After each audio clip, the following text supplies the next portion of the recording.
Amigos televidentes, continuamos con su espacio Cerrando la Noche y de inmediato vamos a conversar con nuestro invitado de la noche. Vamos a conversar con don Eddie de Gracia, quien es miembro de la dirección central del partido Fuerza del Pueblo. Con él vamos a tratar precisamente pues la rendición de cuentas del presidente Luis Abinader ante la Asamblea Nacional este 27 de febrero y que pues se convirtió en la sexta rendición de cuentas del mandatario y pues como ustedes saben hay que escuchar la opinión de la oposición, precisamente de la Fuerza del Pueblo, principal fuerza opositora de la República Dominicana, y para ello vamos a darle las buenas noches. Don Eddie, buenas noches, bienvenido. Buenas noches, Giovanni, buenas noches, Junior. Un gusto pues de estar de nuevo en esta que se constituye también en una casa para mí por las reiteradas ocasiones que he estado y el buen trato que siempre me han dispensado. Muchas gracias. Así es, si el tema lo amerita y las circunstancias lo ameritan, pues tenemos que llamarlo a usted para que socialice con la opinión sobre temas normales del día a día que se dan en la República Dominicana. Y pues queremos, Eddie, una evaluación del discurso de rendición de cuentas del presidente Luis Abinader este 27 de febrero. ¿Cuál es la opinión de la Fuerza del Pueblo? ¿Cuál es la posición que fija la Fuerza del Pueblo? Ya en términos que tiene que ver con la educación, ha hecho red de prensa en su partido, se ha expresado sobre que lamentablemente las cifras que el presidente pues expuso no son las reales en que vive la población dominicana, y pues en otros términos también, en otros temas como la infraestructura, todo lo que tiene que ver con construcción, pues ustedes tienen sus cifras y para contactarla con las cifras oficiales. Sí, por supuesto. Mira, ese mismo 27 de febrero, el mismo presidente y líder de la oposición dominicana, la oposición política, el doctor Leonel Fernández, formuló una respuesta categórica a cada uno de esos puntos que se refirió el presidente Luis Abinader, y Leonel Fernández, con ese nivel de experiencia que le caracteriza, le dio respuesta en función de lo que está ocurriendo hoy en la República Dominicana de forma real. También diversas mesas temáticas han formulado ruedas de prensa en el partido y le han dado respuesta. ¿Y qué consistió todo esto? Nosotros entendemos que el presidente Luis Abinader, lamentablemente, porque nosotros como un partido que viene formulando un nivel de oposición constructivo, no destructivo, lo que quisiéramos, incluso rompiendo con esa cultura política, ese patrón cultural dominicano de decir que todo está mal, nuestro deseo era incluso formular posiciones de que qué bueno que el presidente haya dicho cosas que son positivas y que sean logros. Sin embargo, lamentablemente, frente a que el presidente no contaba con una carpeta de proyectos de obras concluidas, pese al nivel de promesa que se formuló desde el 2020, no podía llegar al Congreso a formular esa gran cantidad de obras. Nosotros lo que hemos detectado, incluso desde el punto de vista técnico, es que el presidente recopiló durante los 5 años esas obras que ha venido haciendo y la presentó como novedosa, pero no se constituye en una obra de gobierno de conformidad con lo que dice la Constitución, que es de presentar las memorias del año correspondiente. De manera que en ese sentido fue un poco falseado el mensaje en función de lo que determina la población. Obviamente hemos visto también cuando se habló de la disminución de la pobreza, de los 2 millones de pobres, en función de una medición que no se corresponde con el estándar internacional de los países que vienen sosteniendo de forma tradicional de cómo se mide ese índice. También en el tema de la salud, en múltiples temas que el gobierno se quedó un poco corto, sí un discurso lleno de mucho optimismo, de mucha promesa, como ha sido reiterado en diversas posiciones ya durante 5 y en 6 procesos que ha llevado el presidente dando su discurso. Bueno, tú sabes que como presidente, como mandatario, tendrá que hacer su promesa. Eso es parte, como tú dices, de el sistema político de la República Dominicana. Pues ningún presidente lamentablemente va a decir públicamente que han fallado, que han tenido problemas en un área o en otra, pero sí me llamó mucho la atención decir que el presidente de la República dice en su rendición de cuentas que este es el gobierno y que el año pasado, y junto con lo que va de este año, se ha invertido una gran cantidad de dinero en lo que son las obras del Estado. Y veo que en muchos periodistas y otros medios de comunicación se han referido precisamente a las obras, que dónde están las obras. Si en realidad pues, vamos a las calles y vemos que ahí está la extensión del metro de Santo Domingo, la línea 12, perfecto, es una realidad. La solución vial de la avenida 27 de febrero con Isabel Aguilar es una realidad, ¿verdad? Y otras obras, entonces a veces siento que la oposición pues disminuye demasiado la gestión del presidente Luis Abinader y a veces creo que se suman a la ola de la política dominicana de simplemente descalificar. Mira, siendo objetivo, insisto en esto, no quiero ser tampoco alguien que venga a disminuir la obra de un presidente. Son elementos que están ahí dispuestos. Si vemos, por ejemplo, si hablas por el del metro, precisamente la gran cantidad de dinero que se ha destinado a este metro, tenemos que ver que se fue prolongando incluso la fecha de su inauguración, y eso obviamente que se constituyó en el tiempo pese a tantas promesas que se venía reiterando en este sentido. Entonces, si se habla de los recursos, por ejemplo, esa parte, la 12, que son aproximadamente unos 6 kilómetros, se tomaron 575 millones de dólares del Banco Centroamericano de Desarrollo y no se terminó la obra. Se tomaron fondos del presupuesto nacional, miles de millones de pesos, y tampoco se terminaba la obra. Se destinaron fondos provenientes del gobierno francés y apenas se ha terminado la obra con un nivel incluso deficitario en el sentido de la calidad, cuestionado por la población y que no se corresponde con lo que en otros gobiernos se hicieron con menos recursos, incluso y una cantidad total. De manera que son obras que quedan un tanto cuestionadas por la misma población sin que nosotros nos propongamos como clase política de oposición disminuir las obras. Es sencillamente destacar que es el rol de nosotros ser la voz, quienes tienen ojo y que tienen oído de esa oposición que le ha dado la condición a la fuerza del pueblo y al presidente Fernández de ser el principal líder de oposición. Ese es nuestro rol. ¿Algún aspecto positivo puede rescatar Fuerza del Pueblo de la intervención del presidente de la República el pasado 27 de febrero? Yo creo que siempre hay elementos positivos que uno tiene, que puede destacar. Yo creo que pese a los niveles todavía de limitaciones que tenemos en el tema de la salud, de la educación, creo que nosotros vamos experimentando algunos cambios.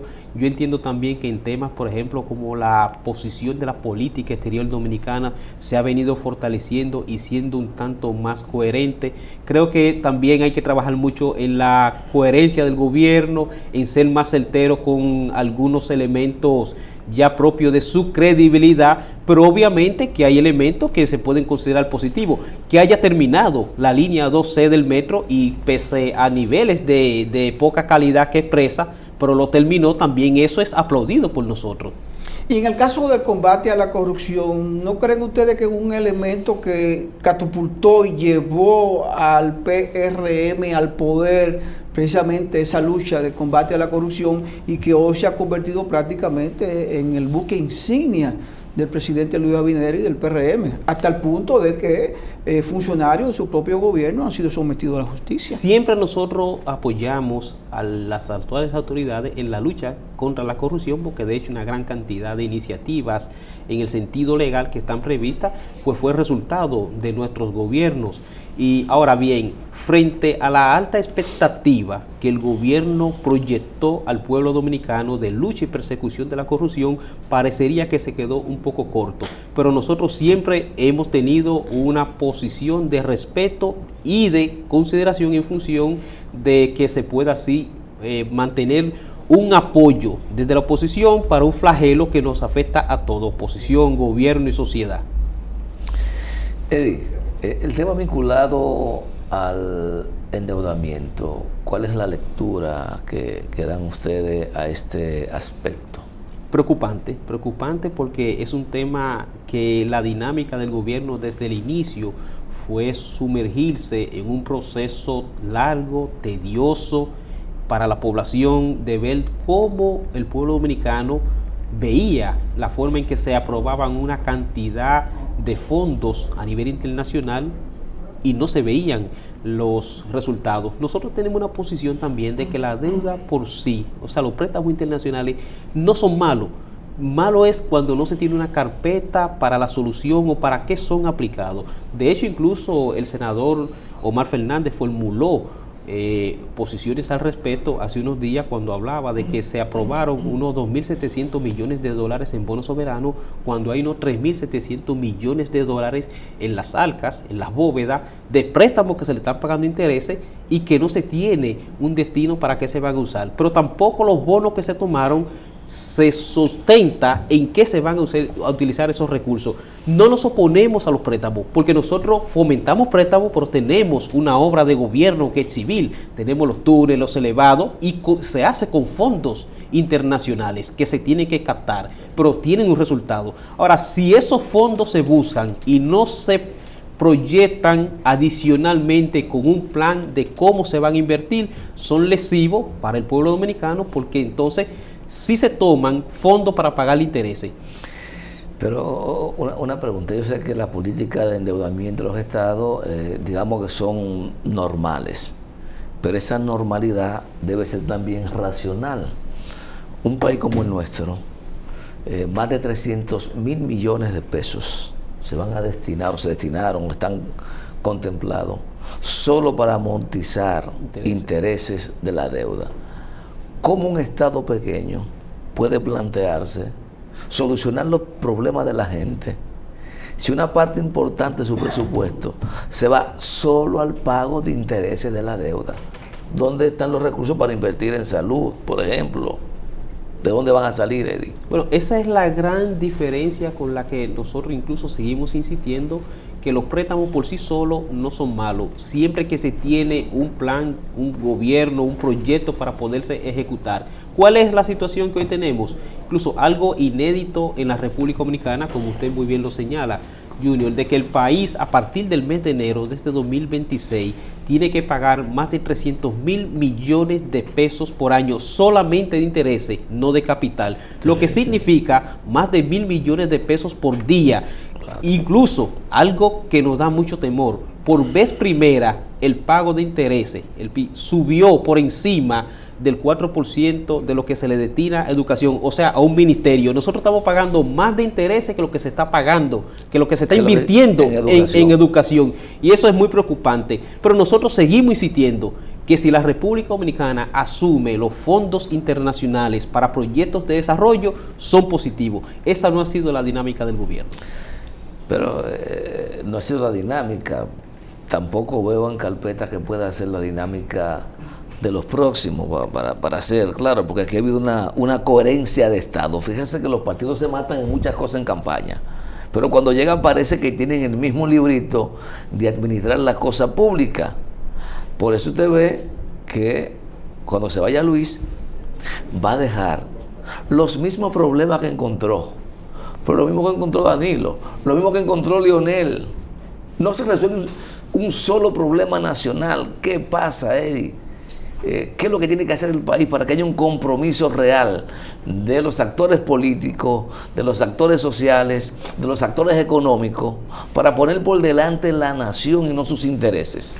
Mira, el legado histórico que hemos visto en la República Dominicana de conformidad con los gobiernos que pudo liderar el presidente Fernández fue que esos préstamos internacionales hoy se corresponden con una obra de desarrollo en la República Dominicana, y es evidente porque cuando nosotros vemos esa época de esplendor que se exhibió cuando túneles elevados, metro, incluso cuando nadie creía en ese sistema de transporte, sí fueron desarrollados, de manera que no ha sido tan constante que los gobiernos hayan fracasado en función de una inversión directa, en función de lo que se tiene que hacer en obras de desarrollo, sobre todo de infraestructura.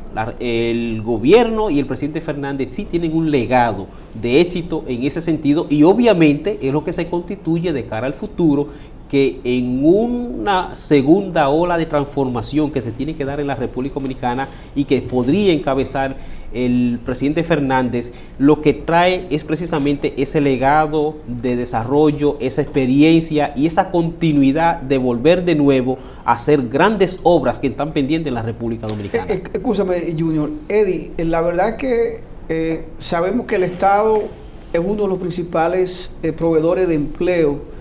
Y pues en este gobierno hemos visto cómo se ha fomentado la fusión de instituciones públicas y la creación de los famosos fideicomisos, inversión pública privada, y siento que cada vez pues tenemos menos instituciones públicas, cada vez crece el desempleo. Será la misma dinámica si el presidente Fernández llega al poder, pues seguir con esta dinámica de fusión, de que el sector privado pues administre la cosa pública y no simplemente nos aboquemos a tener ministros o directores de institución para firmar acuerdos y llegar a convenios. Mira, los estados como figura no son estáticos. Los estados incluso entran en un proceso evolutivo de conformidad con lo que la propia dinámica interna, incluso a nivel internacional en el exterior, nos determinan cómo tienen que actuar. Nosotros entendemos también, y ha sido un elemento que viene hace muchos años expresándose en múltiples sociedades, de que el sector privado está tomando mucho cuerpo y vemos un Estado que se ha venido transformando, no siendo ya ocupando una función tanto administrativa, sino de vigilante, y eso nosotros no lo vemos mal. Nosotros creemos incluso en un sector privado pujante que fomente riqueza y que pague impuestos que tienen que llegar de forma eficiente a la población, de manera que no seríamos en ningún momento una retranca para el desarrollo de ese sector privado, siempre generando que el Estado mantenga todas las condiciones que son esenciales para garantizar los elementos fundamentales de cada ciudadano. No sé si irnos a la pausa, Junior, sí, para aprovechar y venir entonces con más preguntas para don Eddie de Gracia. Así que vamos a la pausa. Por supuesto. Y ahora conversamos con don Eddie de Gracia, miembro de la dirección central de la Fuerza del Pueblo. Vamos a una pausa y venimos con la parte final de esta interesante conversación. De vuelta con Cerrando la Noche, esta interesante conversación, como siempre, con el amigo Eddie de Gracia, que es dirigente del partido Fuerza del Pueblo. Pero además Eddie hace su ejercicio permanente de comunicación social, porque también le damos seguimiento al trabajo que hace Eddie. Antes de irnos a la pausa, Giovanni tocó un tema importante que tiene que ver con el Estado.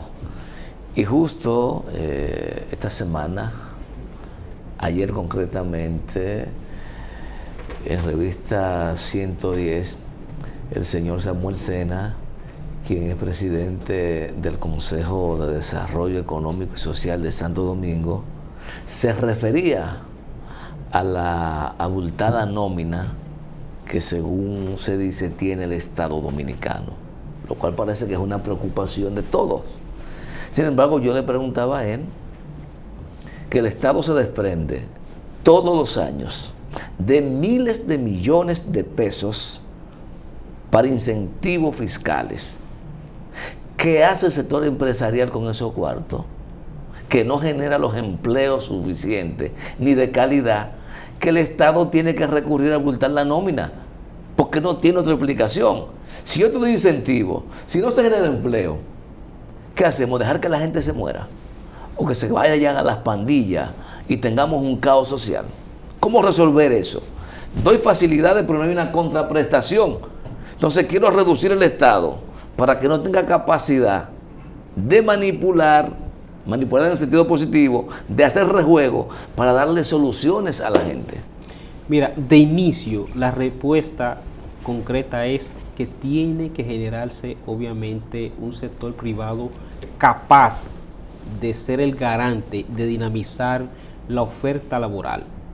no tiene o no puede seguir siendo el mismo Estado dominicano el que es el garante de asumir esa gran cantidad de mano de obra o de trabajadores. Necesitamos un Estado obviamente con servidores más concentrados, más calificados, pero dispuestos siempre a ofrecer el servicio y la naturaleza que ofrece el Estado, que es su propia dinámica que está previsto para que así sea. Ahora bien, de conformidad con esa deuda que ha tenido en función la República Dominicana de un sector que quizás no ha podido tener en su justa dimensión la capacidad de admitir una gran cantidad de profesionales, de familias, de personas que por múltiples razones podrían o perdieron incluso sus empleos, que porque nosotros tenemos un antes y un después con la situación de los empleos que fue la pandemia, la cantidad de empleos que se perdieron y que la gran cantidad de estados a nivel internacional no han podido volver ni siquiera a colocarse al mismo nivel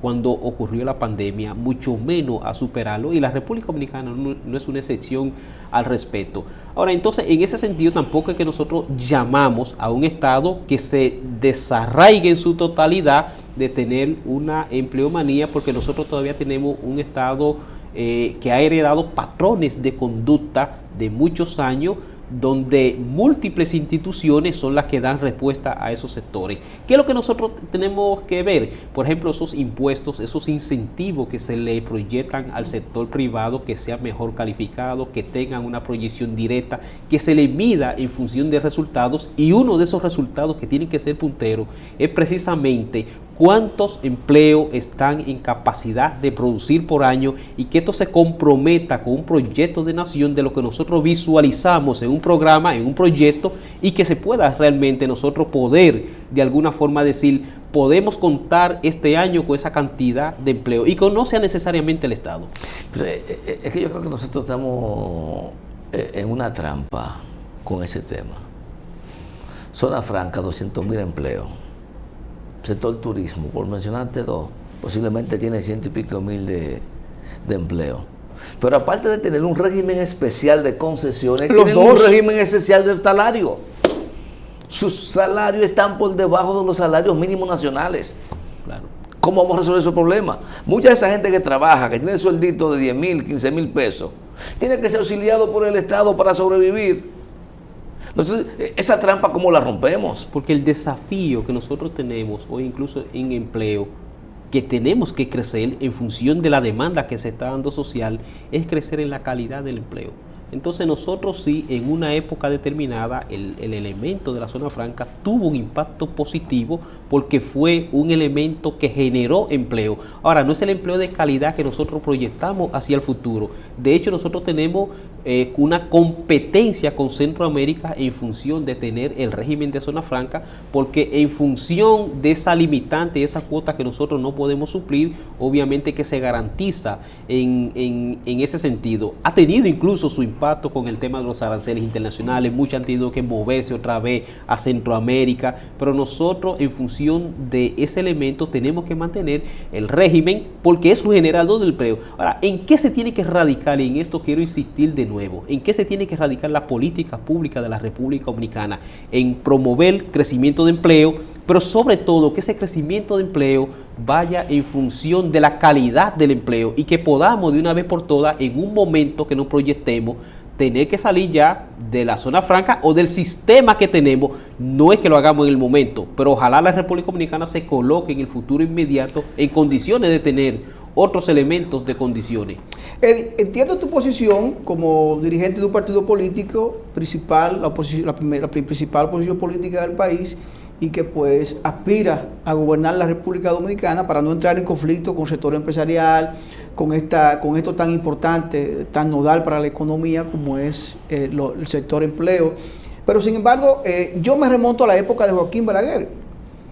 Había toda una brigada de hombres y mujeres que le daban mantenimiento a la carretera. Tú tenías en la provincia de La Vega un grupo de hombres trabajando, en la de Santiago, en la de Montecristi, y toda la línea de la carretera, tú tenías personas trabajando que no eran subcontratados por ninguna empresa. empleados del Ministerio de Obras Públicas, pero eso le daba dinamismo a la provincia, porque esos hombres, esos jornaleros, cumplían un papel, un propósito y recibían un salario, y por eso la gente no pasaba hambre. Hoy vemos que las Obras Públicas deciden subcontratar, que sea una empresa que haga ese trabajo, por ejemplo, y entonces estamos cediéndole prácticamente los empleos del sector público al sector privado, y al final quien paga es el sector público. Pero fíjate, obviamente que los estados son cambiantes, son evolutivos. Creo que la dinámica también de la subcontratación no solamente ha afectado al Estado. Todas las empresas, todas las instituciones entran en un esquema de subcontratación porque te genera otros elementos de calidad, incluso de costo, de responsabilidad laboral, y aunque se entendería que la empresa no lo está asumiendo, otras empresas están fluyendo, de manera que también el efecto colateral se da en función de esta dinámica. Lo que no podemos prever de cara al futuro también es un Estado súper numeroso, con empleomanía, que rompe incluso con el propio esquema del Estado que queremos, modernos, no es el Estado solamente empleador. Y obviamente, pero eso no significa que se rompa con la dinámica natural que ha tenido siempre el Estado. Y si se da en función de empresas calificadas que tienen la cualidad y la calidad de proyectarle un personal eficiente y que el Estado pueda desenvolver sus funciones, las que son incluso de garantizar los servicios en cualquier esquema que se esté dando, pues eso es beneficioso para el país. Pero es que a veces siento que la dinámica y la propuesta de la clase política nacional va muy encaminada, aunque tú me digas que no, a la disminución del Estado. Es más, se plantea inclusive la tercerización de los servicios que el Estado debe garantizar a los ciudadanos. ¿Cómo es posible? Usted se prepara la vida entera para ejercer un puesto público, y cuando ya resulta que usted no puede ejercerlo, porque tengo que poner al sector privado que administre la cosa pública, o me creo un consejo mixto para gerenciar la Policía Nacional, por ejemplo, o me creo cualquier otro instrumento de carácter extraestatal para que sea quien tome las decisiones de las cosas que yo me postulé y le dije a la gente que iba a contribuir a resolverle. Mira, ese es uno de los principales desafíos que tiene la reforma al Estado, el elemento que se combina con la calidad y cómo incluso tú tienes que buscar sectores y grupos que puedan optimizar. Y eso es lo que le da explicación, por ejemplo, a los fideicomisos, que en este gobierno se ha abusado mucho de ellos, de que te escogieron para administrar, sin embargo un consejo específico está tomando grandes decisiones. Sin embargo, aunque uno razone al respecto, y hay diversas escuelas que han formulado tesis importantes sobre si el Estado tiene que ser cada día más pequeño o se tiene que ensanchar, hay múltiples visiones. Yo sí considero que hay elementos que el Estado, por la época en que estamos, ya no es el garante de calidad. Ahora, el Estado, lo que yo sí debo entender que siempre tiene que garantizar son servicios públicos, servicios que son fundamentales para el ciudadano, que generárselo a otros sectores que no tienen quizá esa dinámica de entender qué tan fundamentales son para la supervivencia humana. Tienen que ser recursos que concentre el Estado. Pero todo lo que vaya en función de la calidad, de la eficiencia, del servicio, y que pueda ser incluso desde el punto de vista mixto, podría tener resultados. Fíjate, Junior, que hasta las posiciones centralizadas desde el punto de vista del socialismo, después que se entendió que el Estado lo tenía que absorber todo y administrar todo, terminaron aplicando reformas a sus propias ideas, a su propia dinámica de Estado, de hacer empresas mixtas con el gobierno. Nosotros no somos un Estado socialista, lo que podemos ver es experiencia. Nosotros somos un Estado muy progresista, pero el sector privado es muy dinámico y tiene los recursos humanos que hay que darle una oportunidad para que al final lo que esto se garantice es un Estado más fuerte, más sólido, con más capacidad de administrar que de ser el que ejecute en función de un beneficio total para la población. Yo creo, antes de meter en la parte política, dos cosas. Una, que evidentemente un Estado y una sociedad necesita de la inversión y de los actores privados. Pero hay situaciones fundamentales que el Estado no puede dejar a expensas del sector privado. Por ejemplo, yo te pregunto a ti, ¿cuál es la posición de la Fuerza del Pueblo con respecto a la seguridad social en la República Dominicana? ¿Cuál es? Aquí hay una discusión planteada. Si lo que tenemos sirve o no sirve. Si es lo que merece el país.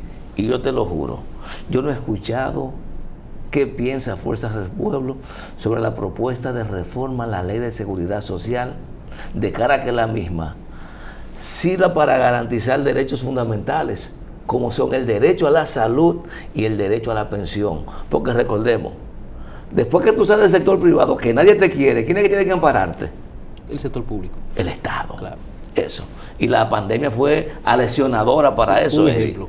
Quien salió en auxilio de los ciudadanos, incluyendo las empresas. Sí. El sector privado y público fue el Estado. Fue el sector público.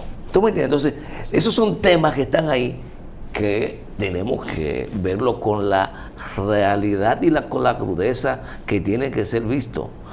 Porque la función del Estado es proteger a la gente. Y lo vimos, por ejemplo, el ejemplo de Argentina, cuando se dio con aquellas reformas que incluso se privatizó el agua, todo, la salud, todos los servicios que son elementales y fundamentales se privatizaron. En eso sí yo... Ese es otro tema. Sí, yo no sé qué piensa Fuerza del Pueblo sobre la ley de agua que no ha salido por los conflictos que hay. Claro, claro. Hay muchos temas nodales, pero que los partidos no lo discuten, ni lo exponen públicamente. Seguridad social y agua, ¿qué piensa el pueblo del pueblo? ¿Lo han discutido? Lo que sí la Fuerza del Pueblo está enmarcada a fomentar los grandes cambios y transformaciones siempre que no perjudique a la población. Y entendemos que hay servicios básicos que siempre tienen que estar en función del interés nacional. Eddie, vamos a dar un salto a la entrevista, a la parte partidaria, proselitista. Ya la Junta Central Electoral, pues para el año próximo ya tiene un calendario donde los partidos tendrán que ceñirse a él, y he escuchado dirigentes de la oposición hablar dentro de su respectivo partido que en este año posiblemente hasta se escojan candidatos presidenciales ya para el próximo año al interno de los partidos políticos. Ya el PLD ha lanzado a la calle 8, 9, 10 candidatos.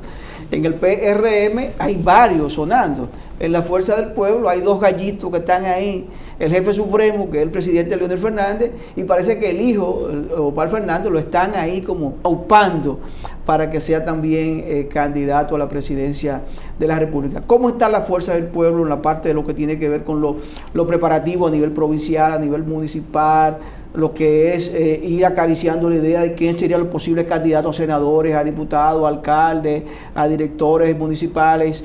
En esa dinámica, ¿cómo está la Fuerza del Pueblo? Superado ya todo un congreso exitoso, largo pero exitoso en la Fuerza del Pueblo, nosotros lo que estamos concentrados, como desde el primer momento, en formular un nivel de oposición de mucho respeto en la República Dominicana, lo que demanda y lo que esa población le legó a la Fuerza del Pueblo, ser ese elemento garante de hacer oposición, y con el mismo tema, o sea, de forma concomitante, la Fuerza del Pueblo exhibir ese nivel de crecimiento y solidez que se está dando. Más allá de que algunos partidos se han salido del calendario, la Fuerza del Pueblo está respetando todo lo que son los calendarios propuestos por la Junta Central Electoral de conformidad con nuestra legislación electoral. No estamos sumergidos en escoger candidatos de ninguno de los niveles, sino de respetar esos candidatos, que sí le podemos garantizar que la Fuerza del Pueblo, las próximas elecciones, va a llevar candidatos competitivos, candidatos muy buenos, candidatos probados,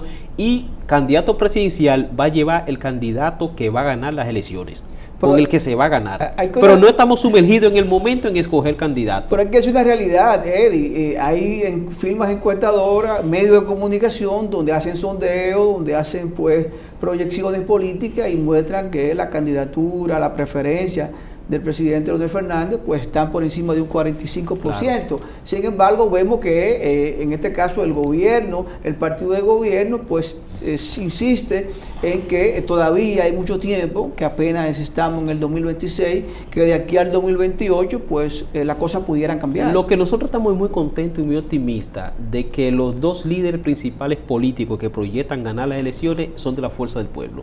Ahora, ¿qué nosotros vamos a hacer? Leonel Fernández tiene un legado histórico y un liderazgo en la República Dominicana, parecería que va a ser el candidato, pero no estamos inmersos en escoger candidato, no nos estamos entreteniendo en un debate que la oposición incluso quiso poner. Nosotros estamos haciendo una oposición que es lo que merece la población. Sí, lo único que podemos garantizar al día de hoy, y en esto insisto, la Fuerza del Pueblo va a llevar el candidato con el que va a ganar las elecciones. Excelente, pues tiene que ser así. Usted tiene que llevarse un mejor gallo a la pelea, y un mejor equipo al play. Sí. Y Leonel Fernández ya habló de un 47% que tiene la Fuerza del Pueblo.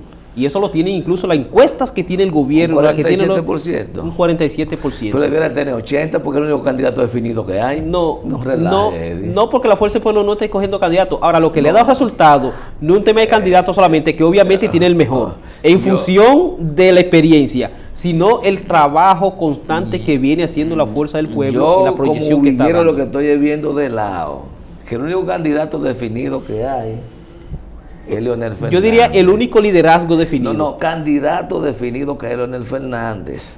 Más nadie tiene candidato definido. Y si me están hablando de 40 y los otros no han arrancado y faltan 2 Pero años. el único partido que no ha hablado de escoger su candidato a la Fuerza del Pueblo. Que hay un solo gallo en la realidad no implica que tenga la preferencia de todos los que están ahí. No, lo que estoy diciendo es que si estando el panorama, como dicen ustedes, porque yo vengo. Pero el PRM tiene 17 precandidatos y el PLD tiene 11. La Fuerza del Pueblo no ni siquiera ha hablado del tema. Tiene uno, es que no hay que hablar. Líder, tiene uno y ustedes lo dicen a diario. Y si estamos hablando de preferencia de 47% a 2 años y algo de las elecciones, y yo no sé si hay muchas lluvias para florecer. Lo único que quiero decir es eso. Lo que nos expresa es la solidez del crecimiento. En materia de política electoral, lo que nosotros nos da mucho siempre ventaja es el elemento que vamos creciendo. O sea, de un 30% el año pasado que sacó la Fuerza del Pueblo, ya hoy anda por un 47%, pero en el 2020 fue de un 5%. O sea, ¿qué es lo que indica? Que la Fuerza del Pueblo de forma constante va experimentando un crecimiento sólido y sostenible, y que eso solamente indica un elemento, la proyección de que va a ganar las elecciones, porque son números constantes. Es una realidad palpable, Eddie. Es una realidad que todo el mundo lo ve. La Fuerza del Pueblo ha crecido desde su creación, desde el inicio que el presidente Fernández decidió pues orquestar este nuevo proyecto. Ha sido constante crecimiento. Eso no está en juego, eso no está en discusión. Yo creo que eso no hay que, eso incluso hasta el gobierno lo reconoce eso. Y el rol responsable de la Fuerza del Pueblo es asumir la condición que le dio el pueblo dominicano de ser el principal partido de oposición, y en eso estamos sumergidos. Don Eddie, gracias de verdad por aceptar la invitación, compartir con nosotros este escenario y pues hablarle a la audiencia del público cerrando la noche. Siempre lo felicito por la forma prudente en que maneja estos temas y sobre todo a veces irse a la parte de los técnicos. Yo creo que los técnicos le da mayor credibilidad a los dirigentes políticos porque no están simplemente hablando por hablar, están hablando de cifras, de informaciones, de datos que le dan credibilidad a las opiniones que vierten. Así que gracias por haber estado con nosotros. Gracias. Señores, despedimos a don Eddie de Gracia, miembro de la Dirección Central de la Fuerza del Pueblo. A ustedes gracias por la sintonía. Este equipo encabezado por Junior Espinosa, quien les habla, Giovanni Almonte, nos despedimos. Será pues hasta mañana. A mí